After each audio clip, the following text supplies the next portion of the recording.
Oh, good morning. Please have a seat. Please have a seat. Tanisha, thank you for that kind introduction.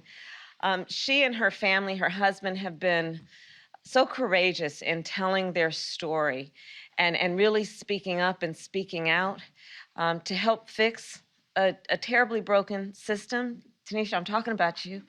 But really, because your story is the story of so many families and individuals, and the more that we are able to really highlight this issue, to educate the public in general about what is happening, the more we will be able to be successful in fixing the problem. So thank you for that introduction. Thank you.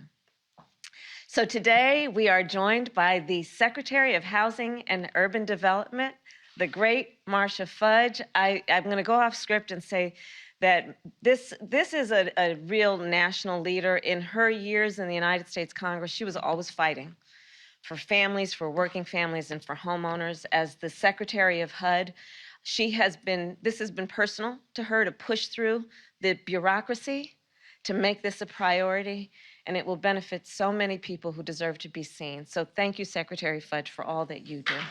Thank you. Thank you. We are also joined by the Director of our Domestic Policy Council, Ambassador Susan Rice. Thank you for your leadership. And a group of homeowners who have been leaders in speaking against the injustice of appraisal bias. So thank you all for being here. So imagine a young couple that saves enough money to put a down payment on a home. The day they pick up the keys is a day of excitement and pride. That day, they own a piece of America. That home, they know, will be the foundation on which that family builds their future. As that home increases in value, that couple can count on that equity to help put a child through college, or afford retirement, or pass along assets to the next generation, and usually all of those things. Historically, many communities of color, however, have been prevented from taking full advantage of the wealth-building power of home ownership. For example, and the Californians here, and most of us remember, in California in 1913, California passed the Alien Land Law, which targeted Asian Americans from owning land. Similar laws were on the books in states around the country until the 1950s.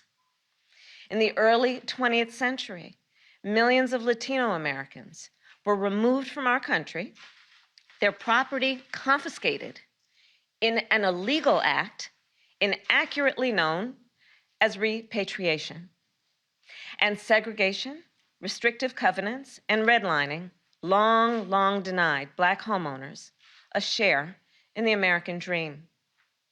That inequity continues today in the home appraisal system. Appraisals are meant to be fair and objective estimates of the market value of a property. There's a lot that rides on that estimate, but far too often, for far too many people, they are not fair and objective. Research has repeatedly shown that Black homeowners are more likely to have their homes undervalued than other homeowners. And homes in majority Black and majority Latino neighborhoods are almost twice as likely to be undervalued than homes in other neighborhoods.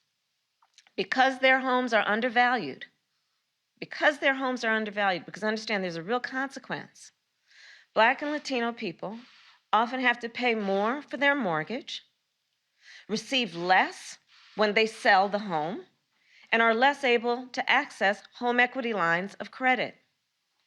Systemic bias in home valuations widens the racial gap, widens the racial wealth gap, and deepens the long-standing financial inequities that divide our communities. And we've heard the stories of people who have tried everything to avoid an unfair appraisal. Stories like that of Tanisha and her family.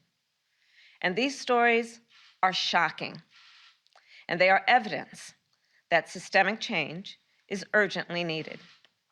Throughout my career, I have fought to defend homeowners from abuse and injustice.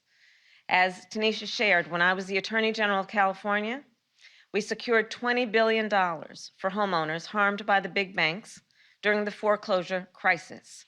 And part of that was about predatory lending practices, targeting just the same communities that we are talking about today. So then I drafted and helped pass the Homeowner Bill of Rights to help protect consumers from unfair mortgages and predatory foreclosure practices. It was one of the first bills of its kind in our country. And our administration is continuing that work by fighting on behalf of all homeowners. Last summer, our President, Joe Biden, created the Property Appraisal and Valuation Equity Task Force, also known as PAVE. This task force will identify and root out systemic home appraisal bias.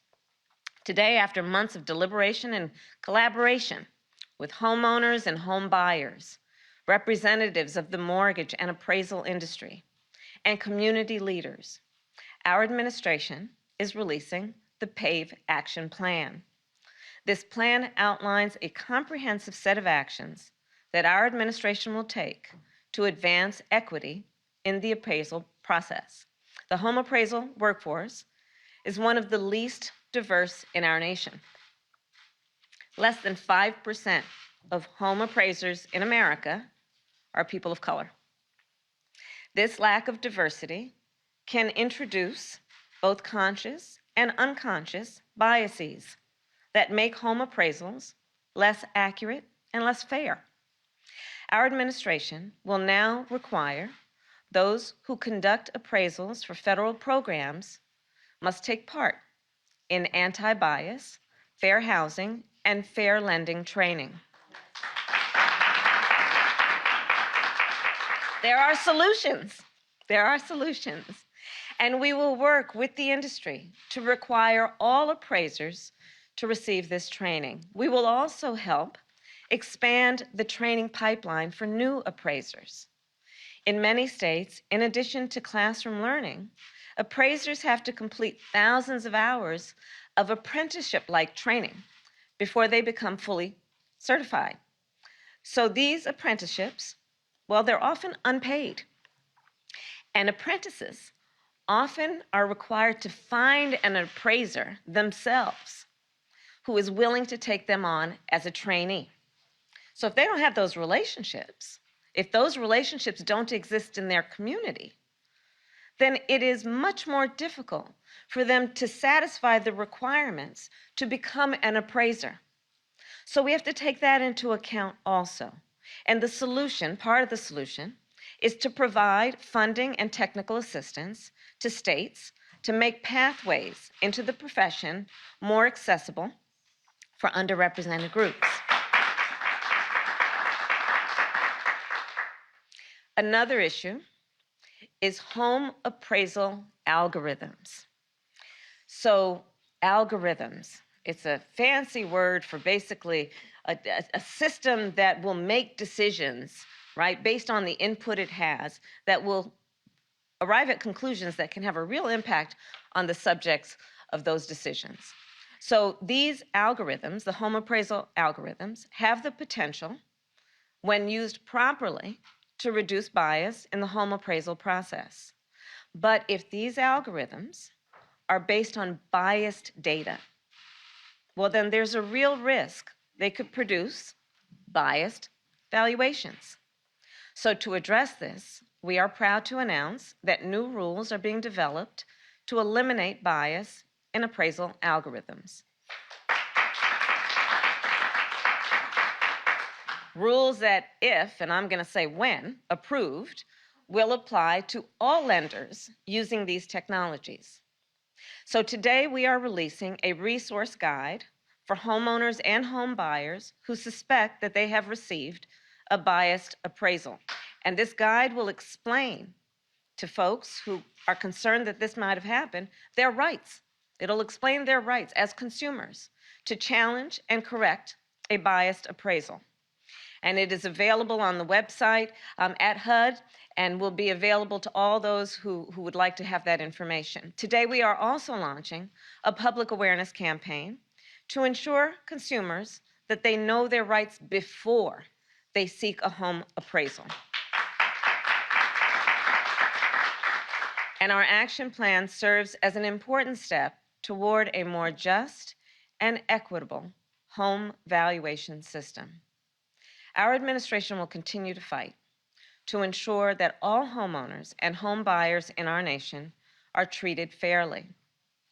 For so many people in our country, a home is more than just a roof over your head and a place to live. Those are essential needs. But a home represents, in addition to that, so much that is about financial security, that is about the potential to build intergenerational wealth. Owning a home, well, it means a shot at a better future. Owning a home is also a symbol of the benefit of hard work, the benefit of having ambition and aspiration for oneself and their family. And so we don't want to have a system that denies people an ability to have that goal simply because there is bias in a system. We can correct that. And our administration is fighting to make sure every person, no matter where they live or who they are, has an opportunity to not only succeed, but to thrive. Thank you all and take care.